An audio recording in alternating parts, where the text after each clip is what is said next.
The chief executive and head of state of oil-rich Qatar is in the country for a two-day state visit to reinforce existing bilateral ties by means of multiple deals ranging from trade, tourism, sports to cultural exchanges. And President Ferdinand R. Marcos Jr. stood proud to witness to the inking of such deals as proof of his foreign policy yielding positive results and moving in the right direction, as our Alan Francisco reports. 9 agreements were signed between the government of the Philippines and Qatar earlier during the visit of Qatar's Amir, His Excellency Sheikh Tamim bin Hamad Al Thani to Malacanang.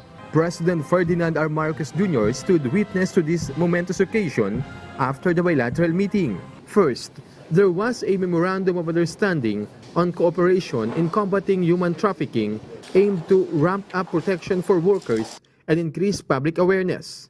They also signed an agreement on the recognition of seafarer certificates in accordance with the International Convention on Standards of Training, Certification, and Watchkeeping for Seafarers of 1978. Both countries will also collaborate in addressing climate change through information and knowledge sharing anchored in the Paris Agreement of 2016. Likewise, a pledge to cooperate more on sports development.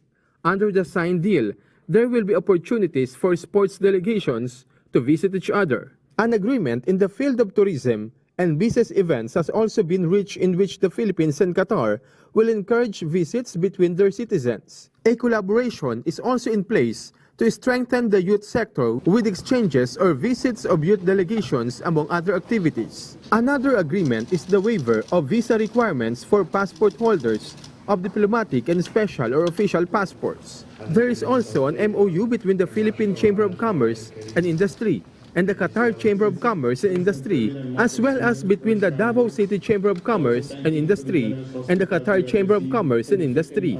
Diplomatic relations between the Philippines and Qatar were established on May 5, 1981, and President Marcos and the Amir of Qatar trust this relationship will further strengthen with visits like this. I look forward to a fruitful and productive meeting with you today, with the hope that our discussion will open opportunities to improve and to strengthen our bilateral relations at every level, at the commercial level, at the government-to-government level, at the people-to-people level. This is our aspiration, and I think that if we are agreed that this is the way to go, there is much potential that we can take advantage of. Sheikh Tamim bin Hamad Al Thani expressed deep gratitude for the warm reception he received. I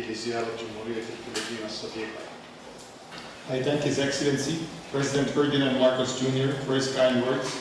I also thank him for the generous hospitality we have received in our sister country, the Philippines. The Amir of Qatar also praised Filipinos living and working in their country.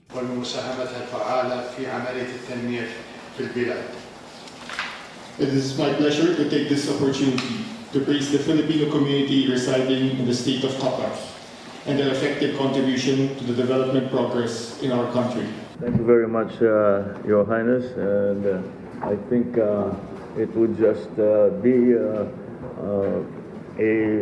this discussion, we can continue what we began. Meanwhile, President Marcos and First Lady Liza Marcos took to the dance floor during a lull moment as they waited for Sheikh Tamim bin Hamad Al Thani for a photo opportunity at the reception hall of the palace. Alan Francisco from the National TV Network for a new and better Philippines.